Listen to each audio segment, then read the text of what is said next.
Some of the steps in this involve looking at your current system of codes and ordinances and tuning them up to make sure that the ordinances actually correspond to the goals that you have set, so that the zoning, the guidelines, all of those aspects of it are agents towards accomplishing your larger goal.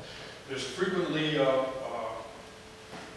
kind of a tendency to rely on generalized zoning codes and street safety guidelines and things like that, traffic plans and so forth that are kind of universally applied. But because Clarkston is truly a unique circumstance, it's not a good fit to lots of ordinances that are written for other locations. The need to make sure that everything is collated, fits together well, is very, very important. The focus on transportation. We heard repeatedly from people that folks drive right through Clarkston and don't even know that they're here. Well, the first place to have an impact on those people that are driving through is an improvement of your transportation. So it's taking a look at your road systems, your bus stops, your bike paths, your pedestrian walkways. Those serve your community, the people that live here currently, but they also send a strong message that things are changing. Clarkston is truthfully a very small town. We call it a very small town lifestyle in a large metropolitan area. That's really one of the core aspects of the city that makes it attractive, is because people are drawn to a small town atmosphere, and to have the small town benefits and at the same time be in a huge constellation that comprises Metro Atlanta is a pretty unique asset.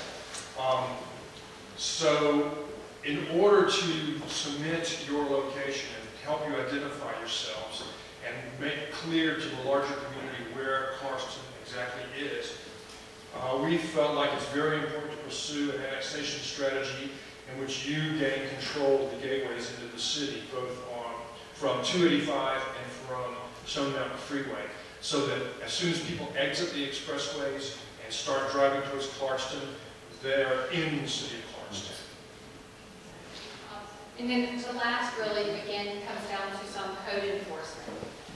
Code enforcement is not necessarily the only thing you want. You got to have the carrots and you got to have the stick, but we wanted to make sure you knew that the stick needed to be a part of it.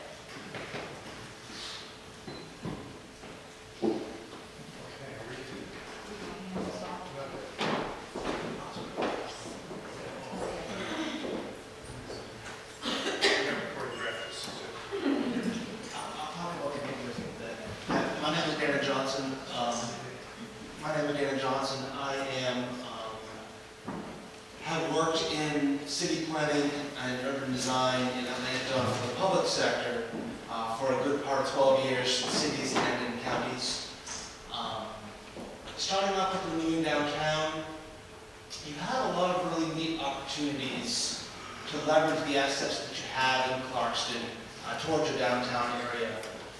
One of the things that you really have as a great tool is the $5.5 million, $5.5 million you have in streetscape funds.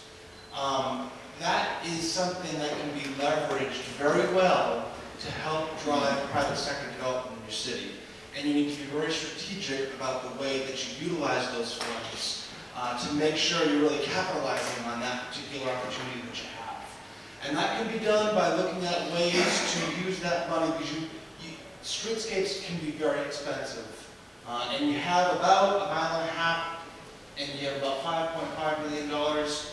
So you need to be very clear and direct about how you use that funds to meet the overall needs of the community by creating the accessibility that you want, but also making sure that you use design in a way to leverage the private sector development you're trying to lure into your city. And that's a lot of the specifics of that will come out in the particular report, but I wanted to really make that point because that was an important key to renewing your downtown and starting to build that private investment through use of public investments. As far as creating your gateways into Clarkston, we really thought that you needed to have a specific strategy on how to pursue proactive annexations. There are a number of ways you could do this. I know the annexation law creates 3 particular methods to do that. There's also ways that you can partner directly with DeKalb County to talk to them and kind of come to agreement about ways where you could consider changes to your charter that would allow for mutual expansions. You could look at taking control of particular roadways that would allow you to grow your city boundaries a little bit. By growing your city boundaries on these strategic corridors, you'd be doing two things. You'd be providing the opportunities to control your entryways, which would help set that vision of, I am in Clarkston, this is the type of community we are and what we care about, which is very vital for any community. The second thing we would do is help you diversify your tax base. Right now, it's a challenge because you're a little skewed to the residential side, and we look on the outskirts of the city, there seems to be more commercial tax base on the outside, and this is a way for you to kind of create a better balance. By having that better balance in your digest, it would allow you a little more flexibility for how you can invest in your community, and that's very important. And would someone else like to talk about the Catalyst project? Yeah, Peter, if you want to jump in, please feel free to. One of the things that we think is also important is that this city adopt a Catalyst project. That means that the city takes the first step. It's going to be very difficult for you to bring in private developers if the city doesn't show the private investment community that you're willing to invest in this area. So we've come up with this idea of embracing the international diversity that you have here by creating a city market.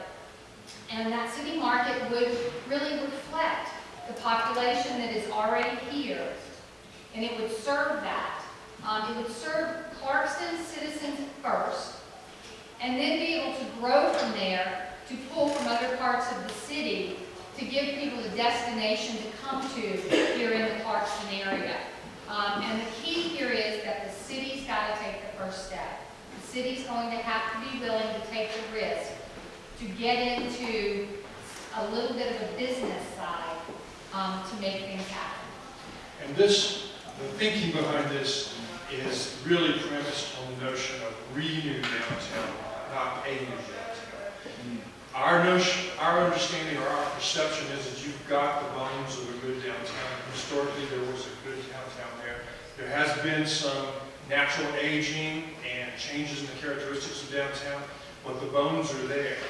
And that if we can envision taking those existing buildings, dressing them up, and putting new uses in there, helping speed the process of business growth and incubation through the city bureaucracy, make it easy, maybe even give some incentives to people to start new businesses. We can start seeing that existing structure of buildings you have downtown turned into something that's got some real economic vitality, bit by bit by bit.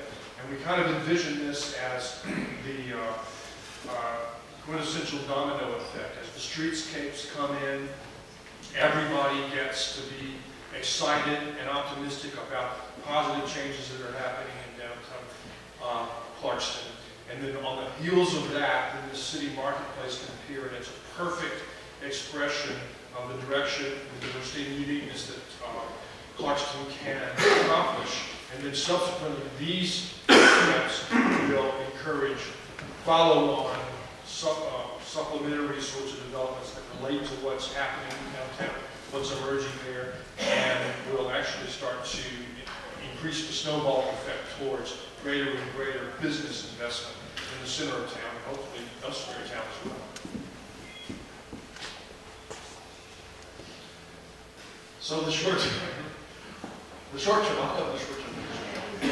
We know the streetscapes, funding is there. We haven't done any design work with it yet, but it really promoting that, getting some community input into the specifics of the streetscapes will remove a lot of their mystery and actually allow the city to publish what exactly they're going to look like. The media strategy ought to be tackling the gateways so that you can start to identify where you cross the threshold into the city of Clarkston. We've got to identify the tools for implementing this. Our committee has come up with a long list of opportunities with good tools that will be useful in accomplishing all this, and they're already well-proven, tested tools that you have at your disposal if you go in that direction. We've got to develop the vision for the Catalyst project, because that's the key element in this whole first phase of development. What's it going to be? What's it going to look like? Is everybody have the opportunity to contribute their costs towards what it can be? We can't make it something that makes everybody happy. We can certainly listen to everybody's input in the process of defining what it looks like, so that as it comes clear, everybody can at least verify that they've been heard, and the bulk of people will feel confident that it's been a sterling process getting you to the definition of that project. We need to create an inventory of existing apartments in the building, because one of the issues we've been facing constantly in this process has been the uncertainty or the confusion about the condition of the housing stock, especially the multi-family housing stock in Clarkston. So we need to basically do enough of an inventory to understand the conditions and to the degree to which they contribute positively towards Clarkston's bottom line. And finally, we thought it would be a great idea to host a special event that kind of corresponds to these first steps, that celebrates Clarkston and whatever the theme that comes out of the first Catalyst project. We can highlight that theme with a marketplace event in downtown Clarkston or in the park or wherever the best venue is. We can start to illustrate what exactly we're talking about.